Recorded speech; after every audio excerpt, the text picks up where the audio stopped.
இன்று உலகம் முழுவதும் போர்கள். இது பைபிளில் முன்பே எழுதப்பட்டதா?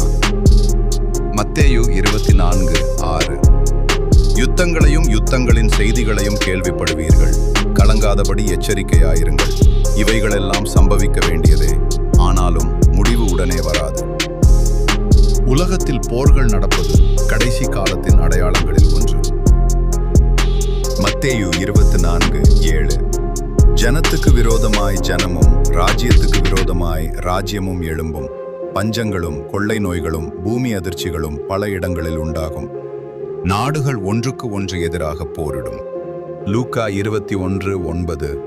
யுத்தங்களையும் கலகங்களையும் குறித்து நீங்கள் கேள்விப்படும்போது பயப்படாதிருங்கள். இவைகள் முன்னதாக சம்பவிக்க வேண்டியதே, ஆனாலும் முடிவு உடனே வராது என்றார். இந்த நிகழ்வுகள் நடக்க வேண்டும் என்று இயேசு சொன்னார். உலகத்தில் இன்று பல இடங்களில்